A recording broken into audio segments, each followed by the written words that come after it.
Olá, queridos e amados irmãos, graça e paz a cada um de vocês, sejam todos muito bem-vindos. Que alegria poder então nos encontrar mais uma vez aqui no nosso canal para juntos meditar a palavra de Deus. Hoje, nesse terceiro domingo da Páscoa, nós então temos como reflexão o Evangelho de São Lucas, capítulo 24, versículos de 13 a 35, que vai nos falar o seguinte: naquele mesmo dia, o primeiro da semana, dois dos discípulos iam para um povoado chamado Emaús, a uns 10 quilômetros de Jerusalém. Conversavam sobre todas as coisas que tinham acontecido. Enquanto conversavam e discutiam, o próprio Jesus se aproximou e começou a caminhar com eles. Os seus olhos, porém, estavam como vendados, incapazes de reconhecê-lo. Então Jesus perguntou: "O que andais conversando pelo caminho?"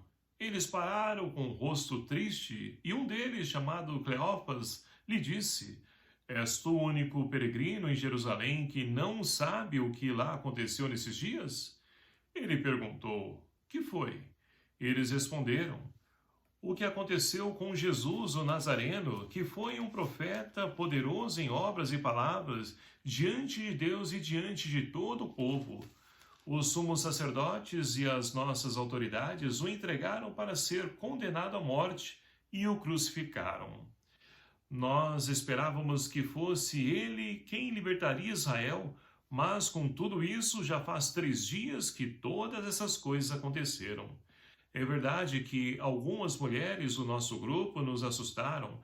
Elas foram de madrugada ao túmulo e não encontraram o corpo dele. Então voltaram dizendo que tinham visto anjos, e estes afirmaram que ele está vivo. Alguns dos nossos foram ao túmulo e encontraram as coisas como as mulheres tinham dito. A ele, porém, ninguém viu." Então ele lhes disse: "Como sois sem inteligência e lentos para crer em tudo o que os profetas falaram? Não era necessário que o Cristo sofresse tudo isso para entrar na sua glória?" E começando por Moisés e passando por todos os profetas, explicou-lhes em todas as Escrituras as passagens que se referiam a ele. Quando chegaram perto do povoado para onde iam, ele fez de conta que ia adiante. Eles, porém, insistiram: "Fica conosco, pois já é tarde e a noite vem chegando." Ele entrou para ficar com eles. Depois que se sentou à mesa com eles, tomou o pão, pronunciou a bênção, partiu e deu a eles. Neste mesmo momento, seus olhos se abriram e eles o reconheceram. Ele, porém, desapareceu da vista deles. Então um deles disse ao outro: "Não estava ardendo nosso coração quando ele nos falava pelo caminho e nos explicava as Escrituras?" Naquela mesma hora levantaram-se e voltaram para Jerusalém, onde encontraram reunidos 11 e os outros discípulos. E estes confirmaram: realmente o Senhor ressuscitou e apareceu a Simão.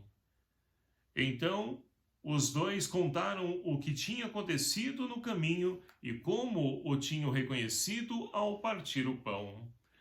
Palavra da salvação. Glória a vós, Senhor. Queridos e amados irmãos, estamos então vivenciando o terceiro domingo da Páscoa, domingo de ressurreição, domingo de vida nova. Vida nova essa que o Senhor então veio oferecer a cada um de nós. E a liturgia desse domingo então, através das leituras que são propostas para esse domingo, ela vem então nos enriquecer e principalmente nos mostrar como Deus se faz presente, como a ressurreição de Cristo, então, se dá no hoje da nossa vida, da nossa história. E para isso, então, na primeira leitura do livro dos Atos dos Apóstolos, nós temos, então, Pedro que, de uma pessoa frustrada, medrosa, desanimada, ele, então, no dia da manhã de Pentecostes, começa, então, a pregar, a anunciar a ressurreição de Cristo. E para isso, então, ele menciona o querigma, ou seja, a paixão, a morte e a ressurreição do Senhor. Esse Deus que veio, então, para cumprir a promessa do Pai, nos redimir, nos salvar, nos renovar a nossa esperança de que homens e mulheres melhores são possíveis sim acontecer, que o mundo melhor é possível sim se construir, Mas para isso a mudança, ela começa em nós, e não nos outros, e não nas outras pessoas. É um fato que cada um de nós devemos então começar, mas partindo de nós mesmos.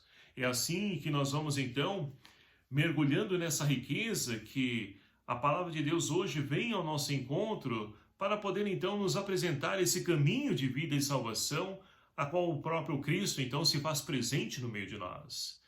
E para que nós possamos então compreender isso, a leitura que nós acabamos de ouvir do Evangelho narra para nós justamente esse acontecimento. Nós temos então dois discípulos que estavam em Jerusalém, estão voltando, caminhando para o povoado de Emaús, que fica a cerca de 10 quilômetros de Jerusalém. Mas olha que interessante, eles estavam em Jerusalém, eram discípulos então, um deles tem nome, Cleófas, o outro não tem. E por que então Pedro, ele não dá o nome do outro discípulo? Por quê? Pode ser cada um de nós, queridos amados irmãos, que cremos nesse Deus. Que muitas vezes na nossa vida também passamos por dificuldades, que muitas vezes também passamos por sofrimento, muitas vezes sentimos abandonados por Deus. Ou até mesmo quando nós rezamos e não vemos então surtir efeito da nossa oração. Muitas vezes nós também nos sentimos como esses discípulos de Emaús, sem entender a ressurreição de Cristo, sem viver essa ressurreição no nosso dia a dia. É justamente assim que se encontravam esses discípulos de Emaús. Tanto que, após então a morte de Cristo, sem poder então ter esperança da ressurreição deles, sem entender essa ressurreição, eles resolvem voltar à sua vida velha. Imagine, largaram tudo, abandonaram tudo para poder seguir Jesus e agora tem que voltar para a sua vida velha, para que seu trabalho, seu esforço, a sua luta, a sua angústia e, pior ainda, sem esperança. E quantas pessoas, queridos amados irmãos, nos dias de hoje estão passando também por isso? Que precisam então fazer a sua experiência, o encontro com Cristo. E é o que nós vemos então no Evangelho a seguir. Jesus então, tendo esses discípulos que voltam cabisbaixos, tristes, Jesus se coloca no meio deles. Caminha com eles. E olha que bonito. Deus caminha ao nosso lado. Agora, o que nós não podemos fazer na dor do sofrimento, nas nossas dificuldades, é parar. Nós precisamos continuar o caminho. Não podemos nos entregar. É preciso fazer a nossa parte, porque Deus faz a parte dele e caminha ao nosso lado. E ali então Jesus pergunta para eles, olha, mas o que aconteceu? Por que vocês estão assim? Aí eles vão ainda dizer, olha, por acaso você é o único aqui que não sabe o que aconteceu? E ele diz, o que aconteceu? E eles explicam todo o ocorrido até a crucificação de Jesus. E ali Jesus então chama a atenção deles, vai dizer o seguinte, olha, vocês são lentos e não conseguem compreender as Escrituras. Não era necessário que Cristo passasse por tudo isso para se cumprir as Escrituras? E ali começa então a explicar todas as passagens de Moisés até os profetas, onde então mostra, aponta o Cristo e tudo aquilo que ele deveria passar para poder então ressuscitar. E ali então, chegando próximo ao povoado de Emaús, Jesus faz de conta que vai adiante, mas eles dizem, olha, fica conosco, já é tarde, permanece com nós. E Jesus entra, senta com eles, e ali então pega o pão, pronuncia a bênção e parte o pão entre eles. E ali o que acontece? Eles então conseguem enxergar Jesus ao partir o pão. E Lucas, meus queridos amados irmãos, ele quer mostrar para nós o quê? Que para poder reconhecer o Cristo ressuscitado, a Eucaristia é o sacramento que nos aponta para essa realidade. Por quê? Quando nós participamos da Eucaristia, nós então ouvimos a palavra de Deus, que geralmente, com exceção desse tempo pascal, tem uma primeira leitura do Antigo Testamento, dos profetas, pelo Salmo, e aí vem uma leitura do Novo Testamento, ou seja, é nesse caminho que nós percorremos na leitura, na história da salvação, que muitas vezes o nosso coração tem que arder dessa palavra, ao ouvir essa palavra. E é assim que nós temos então lido a palavra de Deus, nos alimentado da palavra de Deus, tem ardido o nosso coração ao ouvir essa palavra? E os discípulos, então, um vai dizer ao outro, olha, por acaso não ardia nosso coração no caminho quando ele nos explicava as Escrituras? Então aí a importância, né, da homilia, reflexão, é trazer para a nossa vida, nosso dia a dia, nosso tempo, a nossa história, e o nosso coração deve arder. Deve arder porque é Deus falando para nós hoje.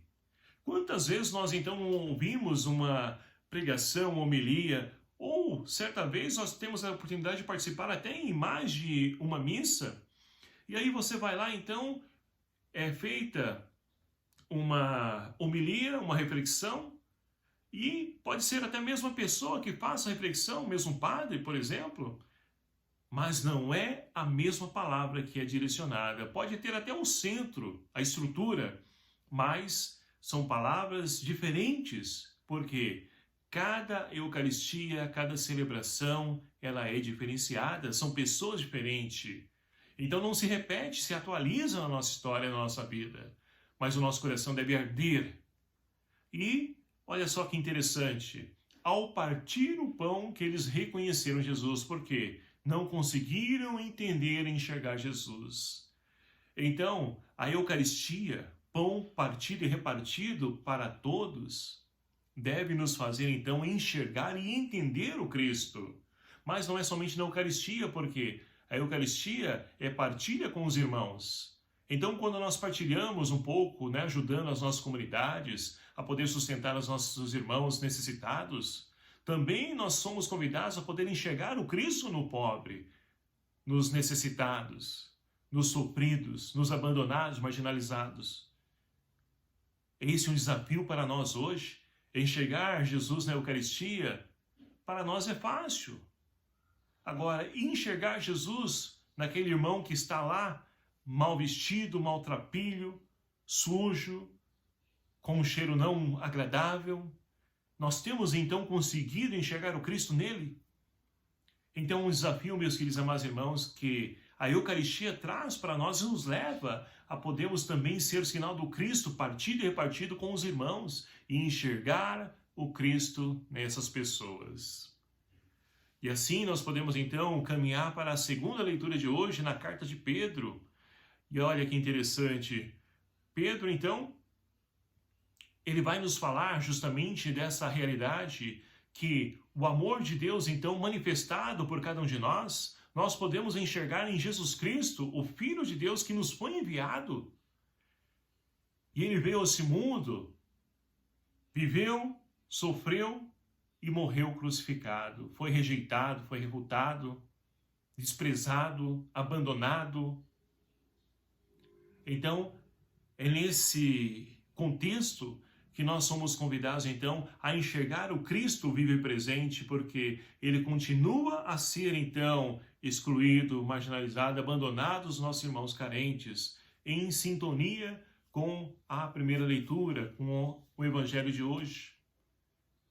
Então, queridos amados irmãos, que nós possamos nos abrir a essa graça de podermos, então, ouvir, nos alimentar da palavra de Deus. É muito linda a nossa igreja, porque nós temos duas mesas, a mesa da palavra e a mesa da Eucaristia, mas não são mesas distintas, pelo contrário, uma nos leva para a outra. E dessa segunda mesa nos leva para a mesa nas nossas casas, nas nossas comunidades, os nossos irmãos necessitados. E que nós possamos então nos abrir a essa graça de arder o nosso coração ao ouvir a explicação das Escrituras. E que nós possamos, então, ao partir o pão, reconhecer esse Cristo que está no meio de nós, ressuscitado, vivo. Olhando, queridos amados irmãos, os olhos físicos nos dias de hoje, nós só vamos ver, então, situações que nos levam ao desespero, que nos traz angústia, aflição, corrupção, violência, injustiça. Olha só, esse momento a qual nós estamos vivenciando, né, das pessoas atacando aí, matando pessoas nas escolas, cada situação que muitas vezes nos fazem perder o chão, e se nós não tivermos então os nossos pés firmes, Reconhecendo Cristo na palavra e na Eucaristia, nós podemos então somar com tantos irmãos e irmãs no dia de hoje que pensam que Jesus morreu e foi sepultado, como os discípulos de Emaús no Evangelho de hoje. E que nós possamos fazer a diferença, reconhecer esse Cristo e voltar como os discípulos de Emaús que fizeram então a sua experiência com o ressuscitado e voltaram para testemunhar. Que nós possamos também ser testemunha dessa ressurreição, levando esse Cristo ressuscitado para tantos corações sofridos nos dias de hoje. Que o Espírito Santo de Deus seja a nossa força hoje e sempre. O Senhor esteja convosco, Ele está no meio de nós. Por intercessão de Santa Luzia e Santo Expedito, abençoe-vos o Deus Todo-Poderoso, Pai, Filho e o Espírito Santo. Amém. Um abraço fraterno a cada um de vocês. Até o próximo vídeo, se o Senhor assim nos permitir. Espero por você. Até lá.